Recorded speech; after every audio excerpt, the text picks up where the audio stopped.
الحمدللہ رب العالمین والصلاة والسلام علی سید الانبیاء والمرسلین۔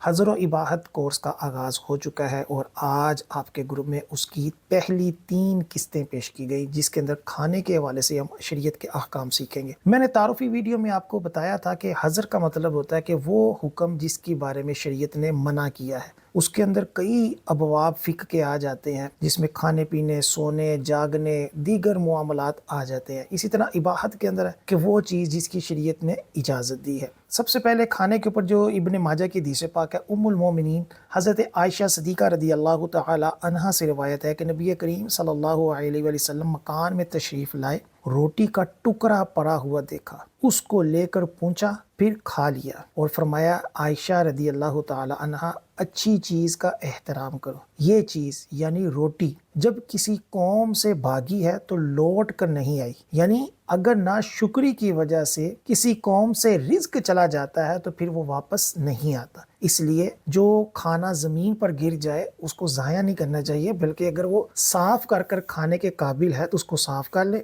اگر کھانے کے قابل نہیں ہے تو کسی جانور وغیرہ کو، پرندوں وغیرہ کو ڈال دیا جائے۔ کہ رزق کو یوں ضائع کرنا جو ہوتا ہے وہ رزق کی تنگی کا سبب ہوتا ہے۔ آج شادی بیاہ کے علاوہ بھی گھروں کے اندر کتنا راشن جو ہے وہ ضائع ہوتا ہے، اور وہی راشن جو ہوتا ہے بعد میں جب تنگ دستی کا سبب بنتا ہے تو پھر ہم پریشان ہوتے ہیں، وظیفے کرتے ہیں کہ رزق میں برکت نہیں۔ تو یہاں آقا علیہ السلام فرما رہے ہیں کہ جب یہ روٹی جس کی قدر نہ کی جائے یہ کسی قوم سے چلی جائے تو پھر واپس نہیں آتی۔ اسی طرح دوسری حدیث پاک میں نبی کریم صلی اللہ علیہ وسلم نے فرمایا روٹی کا احترام کرو کہ وہ آسمان و زمین کی برکات سے ہے۔ جو شخص دسترخوان سے گری ہوئی روٹی کھا لے گا اس کی مغفرت ہو جائے گی۔ اس حدیث پاک میں بھی رزق کا ادب کرنے کا بھی حکم ہے۔ دوسرا یہ ہے کہ رزق کا ادب کرنے سے ایک تو رزق میں برکت آتی ہے، رزق کم نہیں ہوتا، دوسرا یہ ہے کہ اس سے مغفرت بھی ہو جاتی ہے۔ اسی طرح ایک اور حدیث پاک حضرت ابن عباس رضی اللہ تعالی عنہ سے مروی ہے کہ ارشاد فرمایا کھانے سے پہلے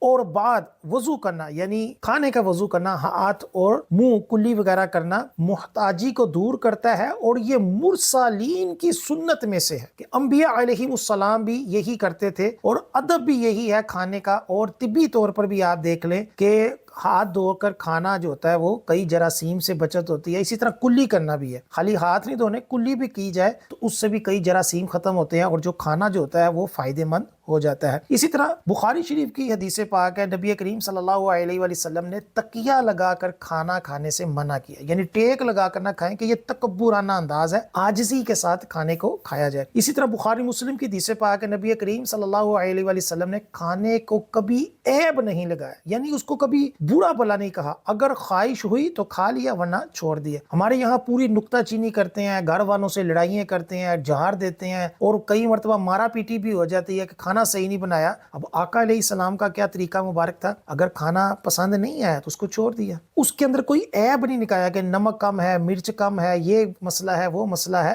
یہ انداز جو ہوتا ہے یہ مناسب نہیں ہوتا، لوگوں کی دل آزاری ہوتی ہے۔ اگر آپ میزبان کے ساتھ یہ رویہ کریں گے تو اس کے دل میں بڑی بات آئے گی کہ ایک تو کھانا بھی ہمارا کھایا اور اوپر تنقید بھی کر دی۔ صحیح مسلم میں حضرت جابر رضی اللہ تعالیٰ عنہ سے مروی ہے کہ رسول اللہ صلی اللہ علیہ وآلہ وسلم نے فرمایا کہ ایک شخص کا کھانا 2 کے لیے کفایت کرتا ہے، 2 کا کھانا 4 کے لیے کفایت کرتا ہے، اور 4 کا کھانا 8 کے لیے کفایت کرتا ہے۔ یعنی جب مل بیٹھ کر کھایا جائے تو تھوڑا کھانا بھی کفایت کر جاتا ہے۔ الحمدللہ ہم نے اپنی زندگی میں آفس وغیرہ میں یہ تجربہ کیا ہے کہ واقعی 2 بندوں کا کھانا بعض دفعہ 3 کھا لیتے ہیں، 3 کا کھانا 4 بھی کھا لیتے ہیں۔ اس طرح مل کر کھانے سے کیا ہوتا ہے، کھانے کے اندر برکت ہو جاتی ہے۔ تو گھر والے ہوں یا باہر ہوں، مل کر کھانا جو ہے وہ باعث برکت ہوتا ہے۔ ابن ماجہ کی حدیث پاک، ترمذی کی، دارمی کی حدیث پاک حضرت ابن عباس رضی اللہ تعالی عنہما سے روایت ہے کہ نبی کریم صلی اللہ علیہ وآلہ وسلم کی خدمت میں ایک برتن سرید کا پیش کیا گیا۔ یہ سرید آقا علیہ السلام کا ایک پسندیدہ کھانا ہوتا تھا، جس کے اندر جو ہے وہ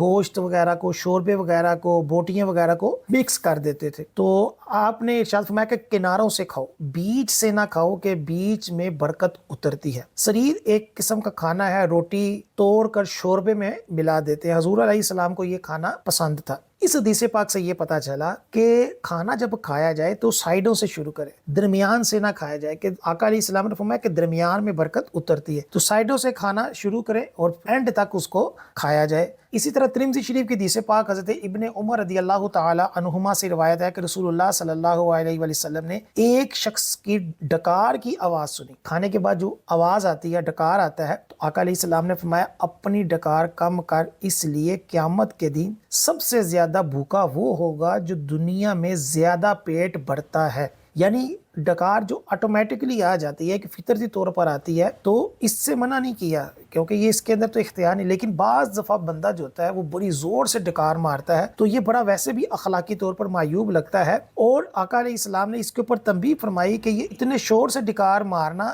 اس بات کی بھی دلیل ہوتا ہے کہ بعض بندے نے بہت پیٹ بھر کر کھایا ہوتا ہے، تو اس کے اوپر تنبیہ کی کہ پیٹ بھر کر کھانا جو ہے یہ مناسب نہیں ہے، کہ قیامت کو مد نظر رکھتے ہوئے دنیا کو کھانے پینے کا ایک مرکز نہ سمجھا جائے بلکہ آخرت کی تیاری کی جائے۔ بعض صورتوں میں کھانا جو ہے وہ فرض ہے کہ کھانے پر ثواب ہے، نہ کھانے میں عذاب۔ اگر بھوک کا اتنا غلبہ ہو کہ جانتا ہو کہ نہ کھانے سے مر جائے گا تو اتنا کھا لینا جس سے جان بچ جائے، یہ فرض ہے، اور اس صورت میں اگر نہیں کھایا یہاں تک کہ مر گیا تو گناہ گار ہوا۔ یہ جو بھوک ہڑتال کی جاتی ہے کہ ہم نے نہیں کھانا، اور اس کے اندر بعض دفعہ بندہ اپنی جان کے اوپر ظلم کرتا ہے اور بھوکا رہتا ہے، اور اگر اس کے اندر وہ مر گیا تو اس صورت میں شریعت کیا کہتی ہے، وہ گناہ گار ہوگا۔ اتنا کھا لینا کہ کھڑے ہو کر نماز پڑھنے کی طاقت آ جائے اور روزہ رکھ سکے، یعنی نہ کھانے سے اتنا کمزور ہو جائے گا کہ کھڑے ہو کر نماز نہ پڑھ سکے گا اور روزہ نہ رکھ سکے گا، تو اس مقدار کھا لینا ضروری ہے، اور اس میں ثواب بھی ہے، کیونکہ اس وقت جو کھانا کھا رہا ہے وہ عبادت کے لیے قوت حاصل کرنے کے لیے کھا رہا ہے۔ اضطرار کی حالت میں، یعنی جب جان جا رہی ہے اور کوئی حلال چیز نہیں، تو حرام چیز یا مردار یا دوسرے کی چیز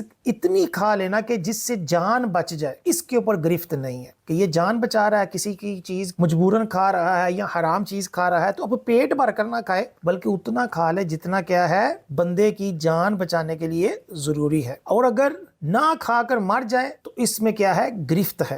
اگرچہ پرائی چیز کھانے میں توان دینا ہوگا، کہ اگر کسی کی چیز اس وقت کھا لی کہ جب بھوک سے مر رہا تھا، تو اب یہ نہیں کہ چلو جی کھا لی سو کھا لی، نہیں، بلکہ اس کا توان بھی دینا ہوگا۔ پیاس سے ہلاک ہونے کا اندیشہ ہے تو کسی چیز کو پی کر اپنی ہلاکت کو بچانا کیا ہے، یہ فرض ہے۔ پانی نہیں تو شراب بھی پی سکتا ہے، اور معلوم ہے کہ اس کے پی لینے میں جان بچ جائے گی تو اتنی شراب پی لے جس سے اندیشہ جاتا رہے، مرنے کا اندیشہ ختم ہو جائے۔ ایک شخص اضطرار کی حالت میں ہے اور دوسرے سے کہتا ہے کہ تم میرا ہاتھ کاٹ کر گوشت کھا لو، تو اس کے لیے اس گوشت کو کھانے کی اجازت نہیں۔ انسان کا گوشت کھانا اس حالت میں بھی مباح نہیں ہے، یعنی کوئی ماں یا کوئی باپ اپنے بیٹے کو کہے کہ میرا گوشت کھا لو، اس طرح نہیں ہوتا، کہ انسان کے جسم کو اللہ تعالیٰ نے ایک عزت دی ہے۔ اب دوسری جگہ حرام کھانے کی اجازت ہے لیکن اپنا گوشت جو ہے وہ کھلانے کی اجازت نہیں ہے۔ سیر ہو کر کھانا اس نیت سے کہ کثرت کے ساتھ نوافل پڑھے گا اور پڑھنے پڑھانے میں کمزوری پیدا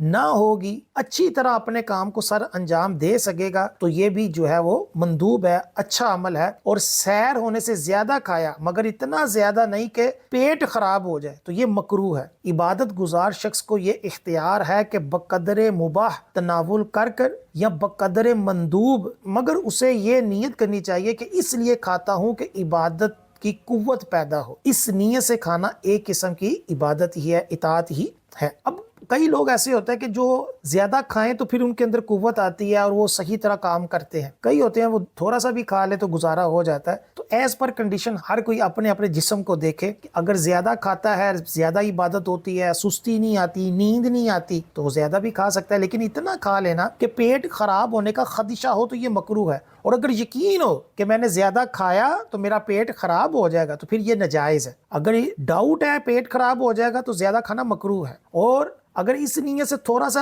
عام روٹین سے زیادہ کھاتا ہے کہ یار میرے اندر طاقت آئے، میں صحیح طرح روزہ نبھا سکوں، تو پھر کوئی حرج نہیں۔ کھانے پینے کے آداب اور سنتیں بھی ہیں جو چند میں آپ کو پیش کرتا ہوں۔ کھانے سے پہلے اور بعد میں ہاتھ دھونا، کھانے سے پہلے ہاتھ دھو کر پونچھے نہ جائے، یعنی اس کو تولیے سے صاف نہ کیا جائے۔ سائنس بھی کہتی ہے کہ تولیے سے اگر صاف کریں گے تو پھر وہ جراثیم ہاتھ کو لگ جائیں گے۔ کھانے کے بعد ہاتھ دھو کر رومال سے پونچھ لینے میں حرج نہیں، یعنی ہاتھ دھو کر پھر پونچھ لیا جائے، پہلے نہ ہاتھ دھو کر رومال سے پوچھا جائے. کھانا بسم اللہ پڑھ کر شروع کیا جائے اور ختم کر الحمدللہ پڑھے. اگر بسم اللہ شروع سے کہنا بھول گئے تو درمیان میں یا جب بھی یاد آئے اس کو کہہ سکتے ہیں. بسم اللہ بلند آواز سے کہے کہ ساتھ والوں کو اگر یاد نہ ہو تو سن کر وہ بھی اس کو پڑھ لے اور الحمدللہ آہستہ کہے. مگر جب سب فارغ ہو چکے ہوں تو الحمدللہ بھی زور سے کہے کہ دوسرے بھی سن کر اللہ تعالیٰ کا شکر کر لے. روٹی پر کوئی چیز نہ رکھی جائے، یعنی روٹی کے اوپر کوئی چیز نہ رکھی جائے کیونکہ یہ روٹی کا ادب نہیں ہے. بعض لوگ سالن کی پیالی یا چٹنی کی پیالی یا نمک دانی رکھ دیتے ہیں، ایسا